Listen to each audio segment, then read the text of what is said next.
خوش آمدید به برنامه پرنده های مهاجر. ممنون هستم که باز هم دیده بر دیداری همدیگر رسیدیم.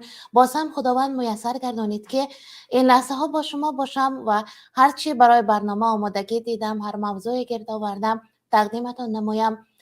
شما نیز طول سال گذشته چه گفتنی های داشتید که بر این سال باقی ماند می توانید ابراز کرده باشد؟ بسیار ممنون هستم. خب، زندگی چیست؟ زندگی به دیدار دوست رسیدن، از دیدار دوست، از دیدار همدیگر لذت بردن، دانه که چیست دولت، دیدار یار دیدن در کوی او، گدایی با خسروی گزیدن. دوستان عزیز و قدر، من یک سال گذشت، یک سال دیگر گذشت که ها بردند، که ها باختند، که ها سوختند، که ها ساختند. آدمانی در طلب فرزند بودند، عائله های در طلب فرزند بودند و نهایت دعاهایشان مستجاب شده، در خاندانشان مهمانکان نو آمدند. قدمشان مبارک باشد. خانواده های عزیزترینشان را، عزیز دل و دیده هایشان را به خدا سپاریدند. رفتن روانشان شاد باشد، آخرتشان آباد باشد. یک سال گذشت. در زندگی همه ما این یک سال چه چیزی از خود باقی گذاشت، چه خاطره های باقی گذاشت. نفران بر وطن رفته عائله دار می شوم گفتند قانون نو برآمد که به قبله گفتیم سرباز شکار یعنی ابله و دایی می شد، ماندن در مهاجرت. نفران همین سال مکتب را ختم کنم البته روسیه می روم گفته یا با دست ابله و افتادند یا اینکه میسرشون که چیپ خرند و باز بر مهاجرت قدم گذارند، بر ملکی که آنجا پدر و بابایشان زحمت کشیدن نان وطن را یافت. خودشان هم رفتند بر مهاجرت. روسیه را در تصورشان کیم چه تصور کرده، کیم کجای تصور کرده، رفتند و دیدند که عذاب پولیابی، عذاب نانیابی نه کمتر از تاجیکستان است. بر آنها میگویم به برنامه پرنده های مهاجر خوش آمدید، چون که مهاجر شدید و این برنامه برای شما بر این مهاجر هاست و نیز برنامه برای مادر جان ها، برای همسرکان، برای فرزندکانی که در وطن انتظار راه مهاجر هستند، برای آنها نیز هست. من بسیار بسیار میخواهم که برنامه از دیگر برنامه های یوتیوبی که دیگر مخالفین میبرند یا موافقین میبرند، دیگرها میبرند، فرق کرده استد، دیگرگون باشد. این برنامه، در این برنامه شما خود را آزادتر احساس کرده باشد. با این برنامه همگان مهر داشته باشند، انتظاری کشند. همین قدر خواهش دارم. خب، از جمله رفته های این راه دراز، باز آمده کو که خبر پرسیم باز. زینهار در این دو راهی آز و نیاز، چیزی نگذاری که نمی آیی باز. گفتیم که های باختند و که های ساختند و که های سوختند. به دنیا سال 2021 آمده ها انیق که جاویدانه نمی مانند، اما از دنیا رفته ها انیق که جاویدانه رفتند. همینطور از زندگی همین است که آمدیم برای امتحان، از امتحان گذشتیم، می رویم به یگان توشه. آمدیم دست خالی و همینطور دست خالی، همین طور دست خالی می رویم. کرم یک جانورک خوردکک، یک حشرات به داخل چهارمغز از یک سوراخی خورد می درآید. یا اینکه وقتی درخت گل می کند چهارمغز، بر گل حشرات آمده می نشینند، حشرات پرواز کننده، و وقتی رسیدن ثمر چهارمغز از داخلش همان تخمک رسیده بر آمده، کرم می شود. خب، کرم وقتی کوچک است مغز چهارمغز را میخورد. مغز که تمام شد، کرم فربهک می شود، پرقوت می شود، اما دیگر چیزی نمی ماند در داخل همان دایره چهارمغز و کرم می خواهد بیرون برآید. مغز را خورده تمام کرد و بیرون برآمدن می خواهد. از سوراخ چهارمغز نمی گنجد. چهارمغز خشکیده و سوراخ تنگ شده. بیرون برآمده که نمی تواند، مجبور او اذیت میکشد، گرسنگی میکشد، عذاب به مغزی به غذایی میکشد و خیلی لاغر میشود. همین که از سوراخی به بیرون برآمد، میبیند که الکی موسم گذشته است، بهار نیست، تابستان نیست، تیر ماه تمام شده، زمستان نزدیک است، درخت برگ هم ندارد. اما چون به قفا نگاه میکند، خنک میخورد، به قفا نگاه میکند، یک چهار مغز پوچ و بی‌ثمری را میبیند که این خانه او بود. انا همین خیلی از زندگی. انسان تا جان دارد در دنیا تلاش میکند، مال جمع میکند، ثروت جمع میکند، خانه و در میکند، غذا جمع میکند. با گفته رئیس جمهوری تاجیکستان که 2 ساله ذخیره میکند، که فرمان شده که 2 ساله ذخیره خود را کند. اینقدر ذخیره و دارایی و صندوق ها پر میشوند. اما وقتی که انسان به خود میگوید من چرا جمع میکنم؟ من این همه را چیکار میکنم؟ نخواد مضمون حیات من، مضمون رنج و جفا کشیدنم، مضمون این همه در ملک غربت رفتنم جمع کردن مال باشد، انسان به خود میآید. اما چون با قفا نگاه میکند، یک عمر گذشته رفتهش میماند. در قفا عمر گذشته رفته اوست. چون با امروزش نگاه میکند، الکی پیر شده، الکی خیلی فرصت را بیهوده از دست داده است. خب انسانیت در پی جمع کردن این همه مواد در زندگی، نعمت، یا در پی جمع کردن مال، آنقدر از خود میکند، آنقدر پر میکند خانه هایش که جسمش هم، افکارش هم، مقصدش هم آلوده خواهشات همین دنیا میگردد. خواهشات دنیا که وفا نمیکند بر یگان نفر. و همین طور یک تشبیه خوب است، کرمی به 4 مغز در آمده و برآمده و حیات انسان که در همین دایره جهان، در همین گرده دنیا در زمین از سر میگذراند. خب عمری بر عبث نرفته، عمری بیهوده ندیده باشد، عمرتان ضایع نرود، با عبادت باشد، توشه آخرتتان پر باشد. چنانه بابای و بیبی هایمان میگویند نامه اعمالمان فقط حرف نیکی داشته باشد. خب امسال چه ساله بود؟ از خود چه ایزه باقی ماند؟ وقتی درباره یگان لحظه بهترین زندگی از یگان مادر میپرسید، از یگان، خصوص اگر معلمه باشد، دکتر باشد، زیایی باشد، میگوید وقتی که دختری بسیار داشتم و بعد پسردار شدم، یا میگوید وقتی خیلی انتظار فرزند بودم فرزنددار شدم، یا میگوید من باری اول علاجی معارف یا علاجی تندرستی شدم، مردم مرا کفگوبی کردن، پیشواز گرفتن. و خوشبختی را هر کس به طور خود میاندیشد، هر کس به طور خود. اما هر سال که در زندگی ما یک ایزه میگذارد، یک سال بازیافت ها، یک سال گم کردن ها، یک سال بیماری ها، سال شفا یافتن ها. که های در سال گذشته دختران نوشته بودند که سال آخری عمرش، اما امروز با تبسم این حال برنامه را تماشا کرده میگوید نه، انا امسال هم زنده ماندم، من دیدم امسال هم بوده است. که های را دست و دل از زندگی سرد شده از بحر دنیا برآمده بودند، باز هم امید، شعله امید در دلشان بیدار شده، زندگی را گرمتر، مستحکمتر داشته زندگی کرده ایستادند. همین خیلی سال ایزی خود را در عمر ما میگذارد. یک سال بر زندگی همان زم شد، همه ما یک سال دیگر بزرگتر شدیم و یک سال از عمر عزیز ما کم شد. روزی که به دنیا می آییم بر مرگ یک قدم نزدیک می شویم.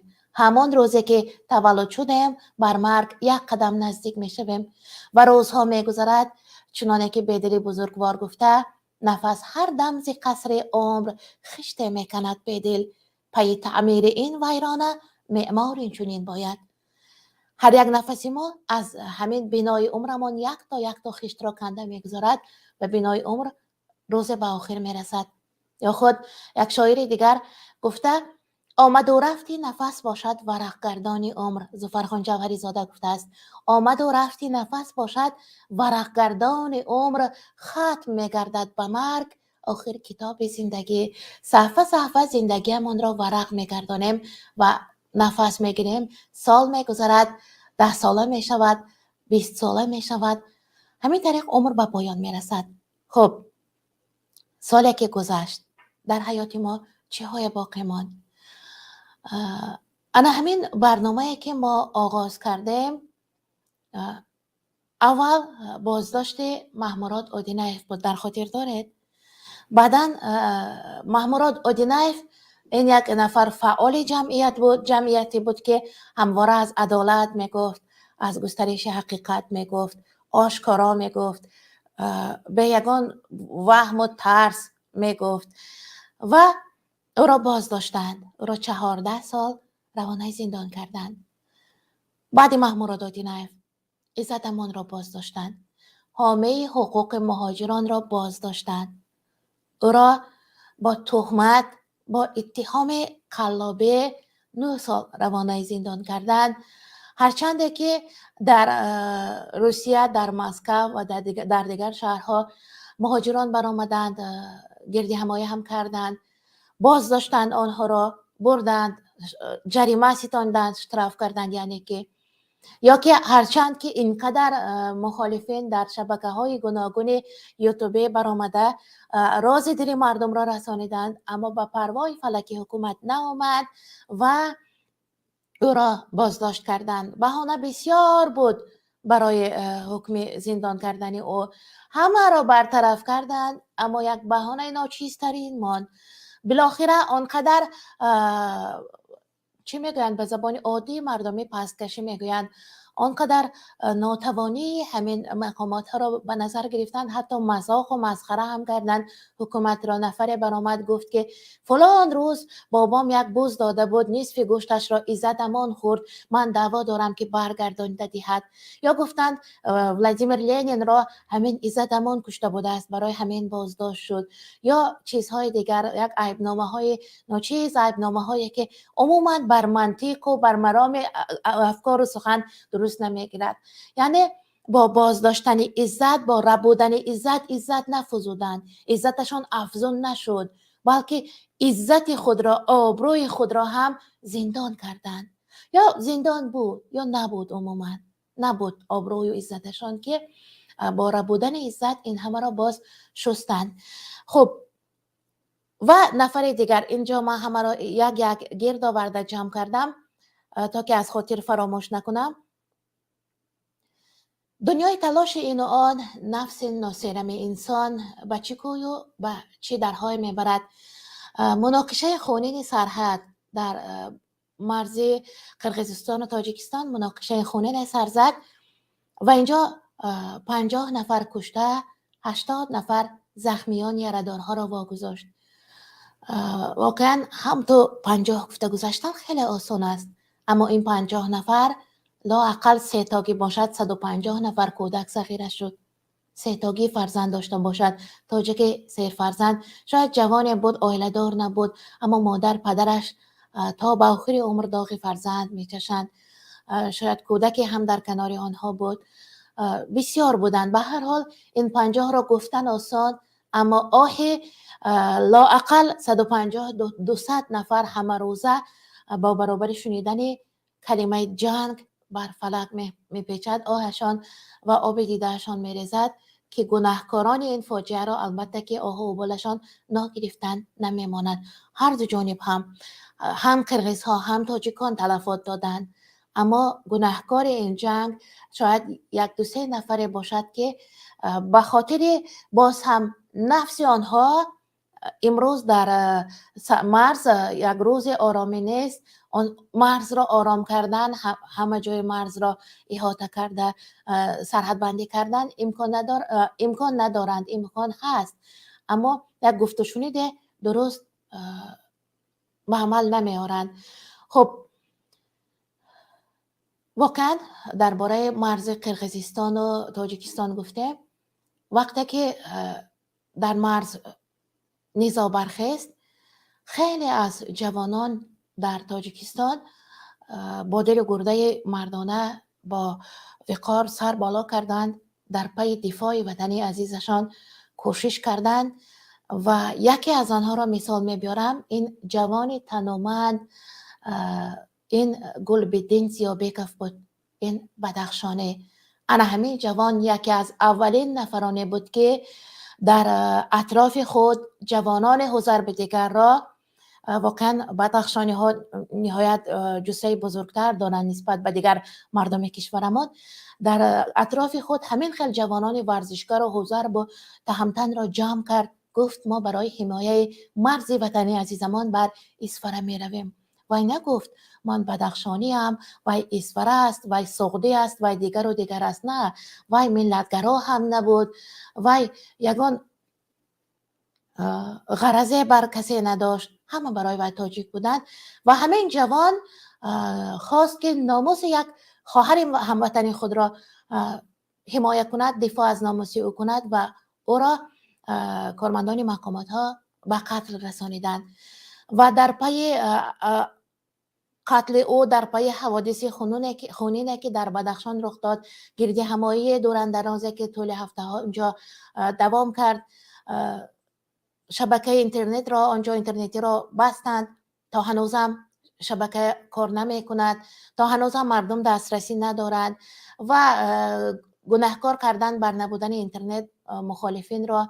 گفتند که آنها نظام انگیزند، هرچند نظام را سبب خود مقامات ها بودند. و همین طریق روانش شاد باشد، گلبدین زیابکف را، این همان جوان تنومنده که از اولین ها در پی حمایه مرزبوم وطن سربلند کرده بود، بر مادر او، بر خیش و اقربای او، بر بدخشانی های عزیز، در پی تحمل مرگ او، در طاقت، در صبر بر مرگ او و یک دو نفر جوان دیگر که در حوادث آخر به بدخشان رخ داده، در بدخشان رخ داده جان باختند و نیز یاره‌دار شدند. و همه‌شان از درگاه خداوند صبر و جمیل می‌خواهیم.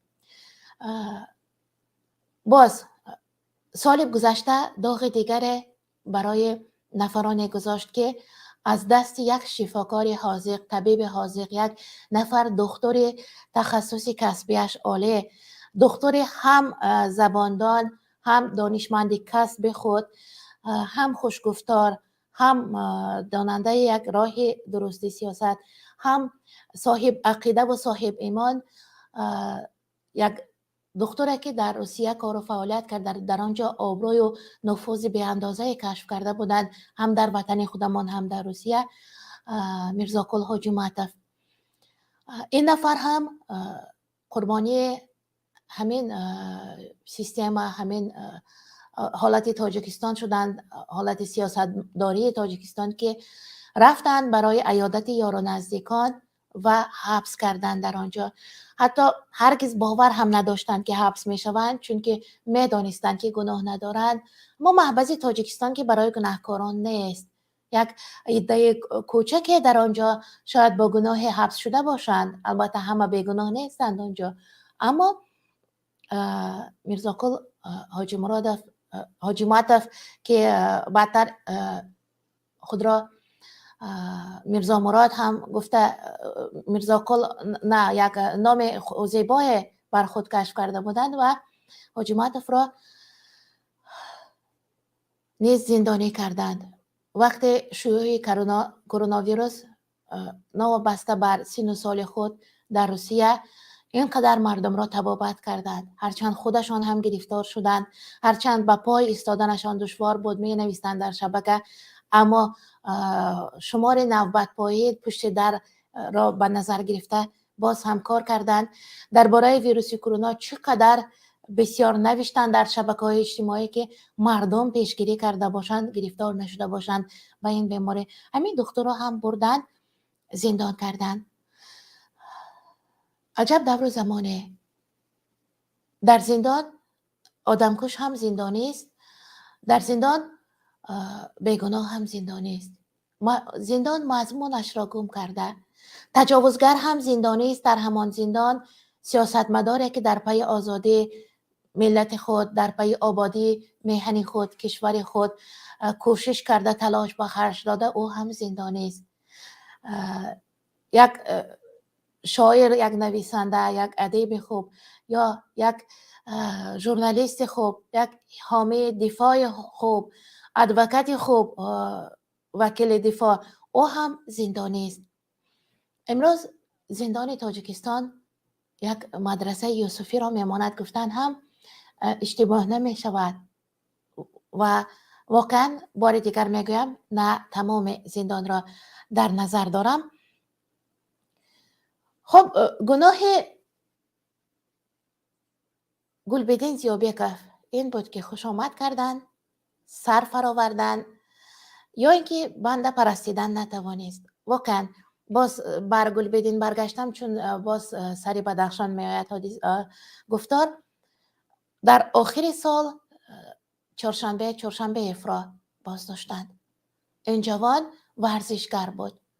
امروز برادران ایرانی ما، برادران افغانی ما، تمام فارسی زبان کشورها از ملت فارس، چندین نفر هم بلاگرها، هم روزنامه نگاران، فعالان جامعه در پی دفاع او چنوارهای ثبت کرده گذاشتند. یک بار داخل شبکه یوتیوب شوید و بینید نویسید چهارشنبه او را ببخشید. گفته چقدر برادران فارس‌زبان ما مراجعت کردند. گناهش این که ماشین را تیز رانده است.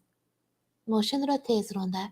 خب برای گذشتن ماشین رئیس بچه چقدر ماشین ها، خواه یاری تجلی باشد، خواه سوختار خاموش کنی باشد، خواه در داخل ماشین یک زن حامله است یا نفر جان میکند یا نفر سکته مغزی گرفته، سکته قلبی گرفته، جانش بازی کرده ایستاده است میان مرگ و زندگی، او راه خالی میکند تا یک ماشین پسر رئیس گذرد، پسر رئیس جمهور گذرد و از قفایش چندین ماشین دیگر قیمت بها گذرد، راه خالی میکنند، کوچه میبندند. خیر یک جوان در پی جوش خون جوانیش ماشین را تیزتر رانده، یا یک جوان یک عالم خود را دارد و گناهگون اندیش و دیگر اندیش است و در عالم خود زندگی میکند.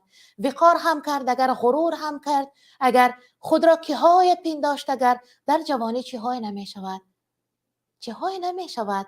آرزو این همه وابسته جوانی اوست، کم عقلی اوست، جوش خون گرم اوست که آهسته آهسته یک شیر برنده میده، آهسته آهسته باز سر میفراورد. اما او را هم باز داشتند، او را هم زندانی کردند. اینک در زندان ورزشگر هم پیدا شد. همین طریق یگان فعال جامعه نمیماند که فکر خود را آزادانه بیان کند و او را زندانی نکرده باشند. امروز در شبکه ها خواندم که یک ژورنالیست دیگر که با نام دلیر امامعلی بود بیرون شده. کجا رفته باشد؟ از وطن بیرون شد یا از جاده کاری، از فعالیت کسبی خود بیرون شد؟ اینش برایم ناانیق است. اما همین قدری که گفت رفتم. تا کی می رفته باشند؟ فرار مغزها ادامه دارد، کدو بسیار شد عیب مخالفین. باز هم مخالفین را گناهکار میکنند. واقعا امروز در برنامه موضوع آزاد است. هر موضوعی که شما میخواهید مطرح کنید در برنامه، مرحمت حرف زنید، کدام موضوعی نباشد. چون برنامه اولین در سال 2022 است، برنامه اولین پرنده های مهاجر. و همین روز من برنامه موضوع انتخاب نکردم. من میخواستم شما یک موضوع انتخاب کنید یا شما هر چی گفتن میخواهید در این برنامه مرحمت کرده ابراز کنید، وارد شوید. البته مخلصان گرامی ما میدونند چه طرز وارد شدن را سال گذشته در حیات شما چه نقش‌های گذاشت، شما چه آرزوهای داشتید، آیا عملی کردن توانستید، دامن آرزوها را سخت گرفتن، سخت قپیدن توانستید یا رها کردید، دیگر دل سرد شدید، یا باز شعله امید در وجود شما شنه پیدا کرده، شعله باز در میگیرد که باز هم آرزو میکنید. این همه را شما میگویید، من گوش میکنم. ببینید باز هم 24 دقیقه یک خبری دیگر میخونم، 26-27 دقیقه برنده حرف میزند. من نمیخواهم که بسیار گپ زده شما را دلگیر کنم. به هر حال اگر با یک گل بهار نمی شود میگویند، اگر همگی یک محفل راست حرف زنیم بهتر است. خب یک خبر، از سال نو مهاجران از روسیه برای کارهای غیرقانونیشان اخراج می شدند. باز هم فشار بالای مهاجران است.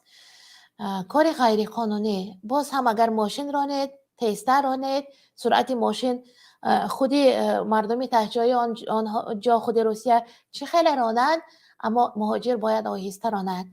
خب بنا به تصمیم وزارت کارهای داخلی روسیه از 1 ژانویه سال 2022 مهاجران کاری که فعالیت غیرقانونی مهنتی دارند در روسیه از فدراسیون روسیه خارج کرده می شوند. فعالیت غیرقانونی چیست؟ خب کاری که حجت گذاری نشده، کاری که برایش در اینجا حقوق داده نشده است. در این باره خبرگزاری تاس از خبرگزاری رسانه روسی تاس با استناد به خدمات مطبوعاتی وزارت کارهای داخلی خود روسیه انتشار کرده، یعنی نوشته است. با اطلاع منبع کارفرمایانی که هم چنین کارگران را به کار جلب میکنند، یعنی غیر قانونی مهاجران را به حجت به کار قبول میکنند یا حجت دارد و مهلت بود و باشش به آخر رسیده دیگر پتنتش ادامه نمییابد، هر کارفرمایی که چنین کارگران را به کارخانه جلب میکند او را هم مجازات میکنند، جریمه میستانند، او هم جوابگر است. یعنی که خب و برای هر یک نفر آنها تا 800,000 روبل جریمه ستانده می شود اگر رئیس کارخانه کارمندی را با حجت کاملا آماده شده به کار نگیرد. 800,000 روبل یعنی که قریب 200,000 کم 1 میلیون روسیه از کارفرما مبلغ می ستانند. دیگر کارفرما هم عقلش را نخورده است که مهاجران را به غیر قانونی بر کار گیرد. از 1 ژانویه برای شغل غیرقانونی در برابر جریمه تا 5,000 روبل از خود مهاجران نسبت شهروندان خارجی، یعنی که میتواند چاره‌های مربوط به اخراج از روسیه یعنی دیپارتاسیا و منع بازگشت آنها نیز اندیشیده شود. یعنی که هم دیپارتاسیا میکنند، اخراج میکنند و هم ویدواریا میگویند که تماما از روسیه رانده میشود. این بود خبر وابسته بر مهاجران. برای همین هم کوشش کنید که همه حجت‌هایتان جابجا گذاری شده باشد. مبلغ ندارم گفته بهانه کردن، این الکی بهانه بودن نمیتواند. اگر شما مبلغ ندارم میگویید مجبور جریمه میستانند، جریمه میسپارید، مجبور به وطن میروید، نه کار هست، نه بار است، نه نان هست. کار که نیست، نان از کجا؟ نه حقوق هست، نه آزادی گفتار هست. من دل شما را غمگین کردن نمیخواهم. با همین خبر بیایید ادامه میدیم برنامه را با گفته های شما. گپ زنید، زنگ زنید، واتساپ، وایبر، ایمو یا اینکه می توانید طریق لینکی در زیر برنامه گذاشته شده یا در پهلوی برنامه گذاشته شده یک انگشت نهاده، شما که البته طریق تلفن ها وارد شده اید، انگشت می دهید بر لینک و وارد می شوید، با برنامه حرف می زنید. موضوع آزاد. اکنون من دم میگیرم، نیم ساعت من حرف زدم، ادامه شما حرف میزنید نیم ساعت دیگر و حاجت نیست که من آموزم چه خیلی وارد شدن را واقعا در هر برنامه میگویم. شما علاقه خیلی خوب میدانید. اگر من خود در یک دو برنامه های دیگر یوتیوبی وارد شده حرف زده باشم، اینجا مخلصان گرامی قدر برنامه در چندین برنامه بودند، از من بهتر میدانند. خب سلامی گرم و جوشان به تمام بینندگان مخالفین، خدا حفظتان کند. همیشه گفته عبدالمهیمن امتی نوشتند، سلامشون رو به همه شما میرسانم. من کمک میکنم که از همینجا پیامک ها رو بر شنوندگان، بر بینندگان برنامه پرنده های مهاجر رسانم، تا دمی که وارد میشوند و حرف میزنند. اگر همین موضوع آزاد باشد برای شما حرف زدن خیلی آسان‌تر است، چون که من محدود نکردم دایره گفتار را. من نگفتم که تأثیر فیلم در مثلا دگرگون شوی زندگی انسان یا تأثیر ادبیات در بیداری ملت یا موضوع این گونه نیست. موضوع برای همگان است. موضوع که آزاد شد همه میتوانند دایره آن موضوع حرف زنند و اگر شما پیشنهاد کرده توانید یکان موضوع آن موضوع را هم پیگیری کردن میتوانیم. خب و خواهش میکنم در همین پهلوی نوار یوتیوب خرخشه و جنجال نکنید.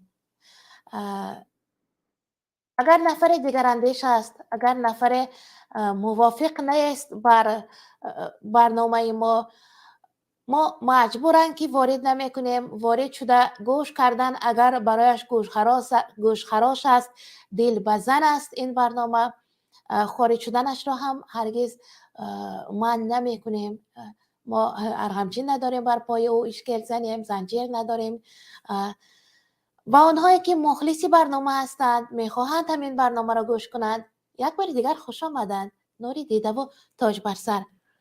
خب اگر پیامک های پر محتوا باشند، بونجکت این نام کدام یک شهر، نام تاریخی کدام یک شهر بود.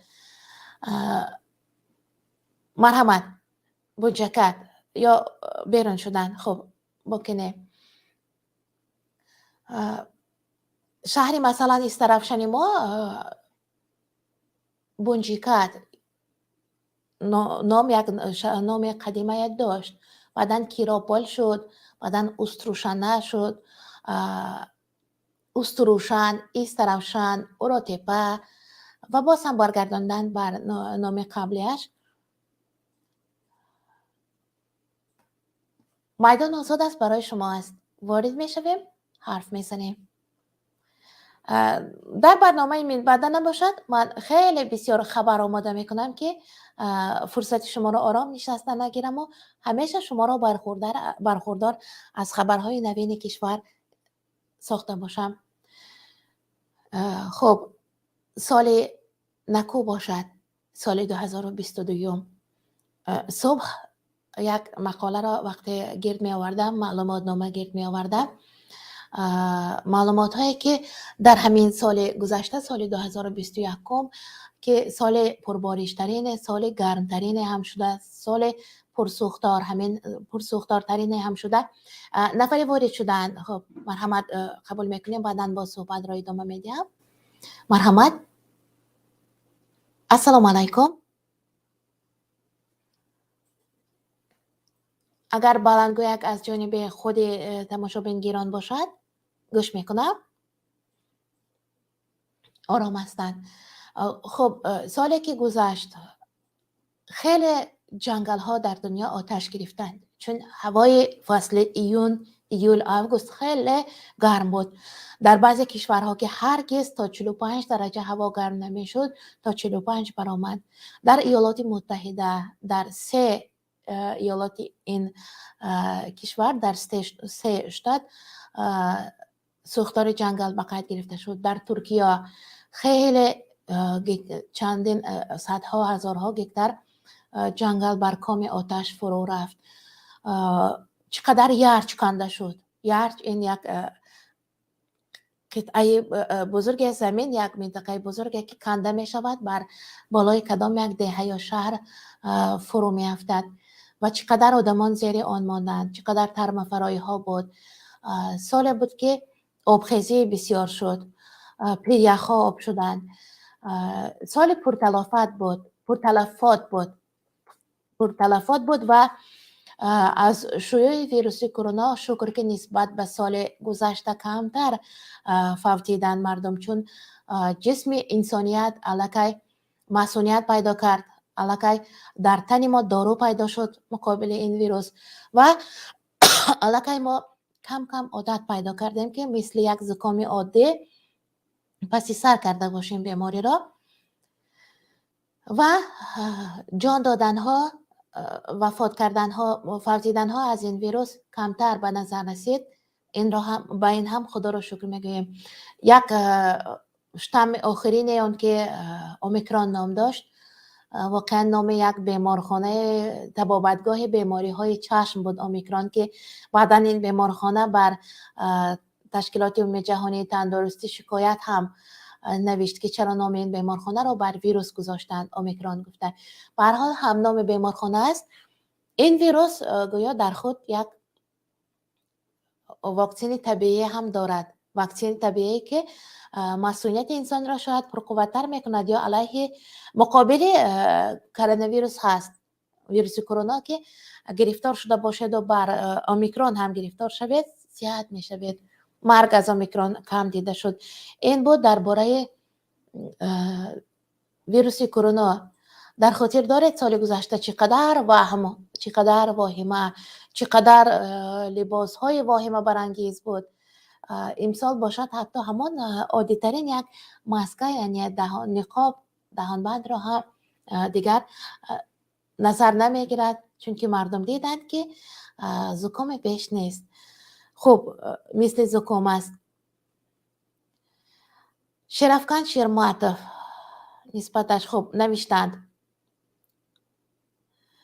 بلاک کردن آن نفر را. در پیامک هم اگر حرف پرمحتوا باشد میخوانم، اگر وارد شدن نمیخواهد. وارد شدند اما حرف زدن نمیخواهند. چرا باشد؟ سلام دادن. سلام علیکم اپا. و علیکم سلام. باسمش چیه؟ اپا جان مسئله همون چهارشنبه چی شده میگون که 8 سال زندانش کردین، راسته؟ بله راست است. 8 سال روانه زندان کردن. با اصلا اینجا شاید قضیه چنین است که میخواهند مردم بدخشان را کمتر در دلشان وهم اندازند، کمتر ترسند، چون که هیچ ناممکن است که حادثه این خیلی با هم برخورد. اما چهارشنبه را با بهانه آن که در روسیه ماشین را تیز رانده است، با همین بهانه دستگیر کردن. یک همکسب او از روسیه گفت که او خیلی جوان بود، جوانی خوبه بود، محاربه هایش هم خیلی خوب بود در روسیه، اما بازداشتن.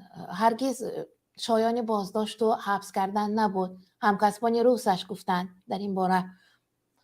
خب اپا جان اینش فهمیدم. و این پرابلم در روسیه کرده بود، انا که در تاجیکستان به کدوم استیت این 8 سال دادن؟ همینش نیپنیت نفهمون نیست.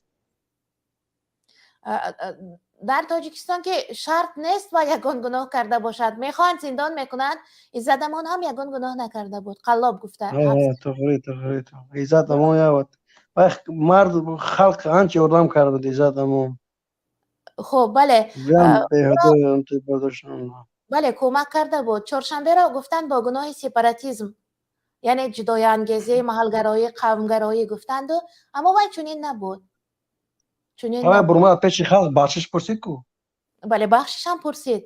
به هر حال وای جوان است، به هر جوان است و شاید درک همون سپاراتیسم را هم نرود، چون انسان هر قدر پرقوت می شود همین قدر مغرور هم می شود.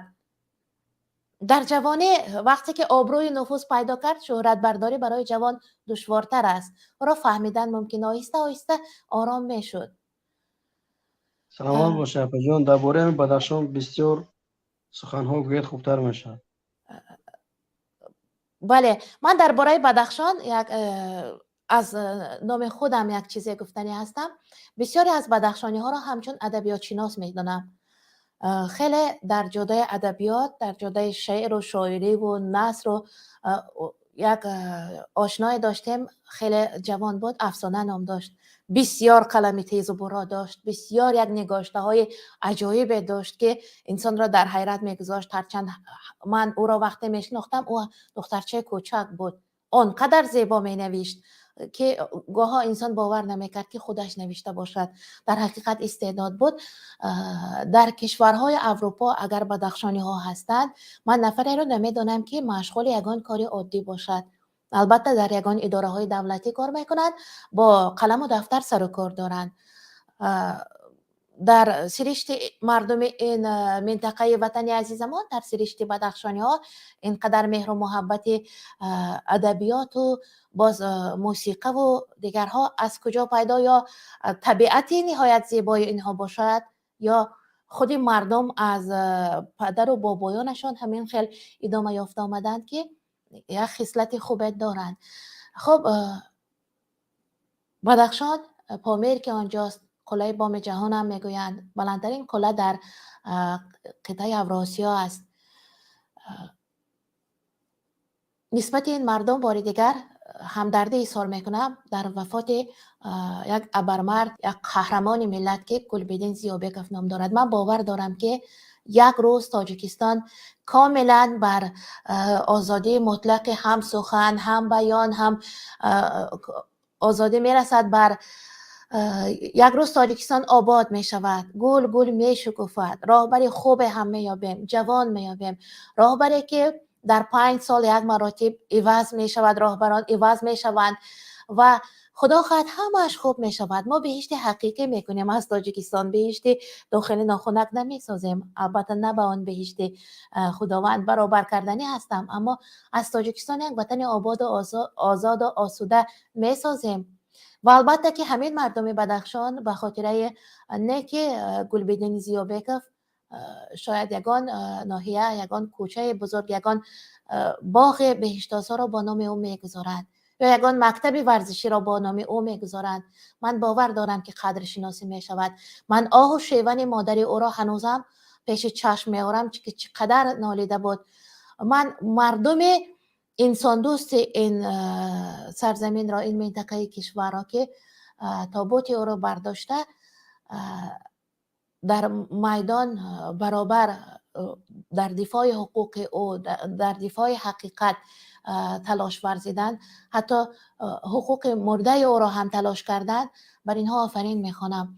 من نمیخواهم آنجا خونریزی شود، جنگ و جدال شود. خوب بفهمید این حرف را. میخواهم مردم آزاد باشند. چرا تا این دم 1 ماه میشود قریب که آنها از شبکه اینترنت به نصیب هستند. شبکه‌های تلویزیونی وسایل اخبار عامه کشور که یکان برنامه او قدر جالب هم ندارند. همگی تعریف و موسیقی یکی را تعریف میکنند، ارزنده است، ناارزنده است، موسیقی. یکی قیچیچه میبرد، لنتچه میبرد، بعد تعریف، بعد موسیقی. و دلگیر میشوند مردم با برابر زمان که قدم گذاشتن میخواهند، وارد شبکه‌های اجتماعی شدن میخواهند. و امروز که شاید در یگان کنج کنار دنیا من کردن شبکه اجتماعی نباشد، در بدخشان تاجیکستان نام یک کشور من شده است. یعنی مردم وارد شدن نمیتوانند. این خیلی عجیب است.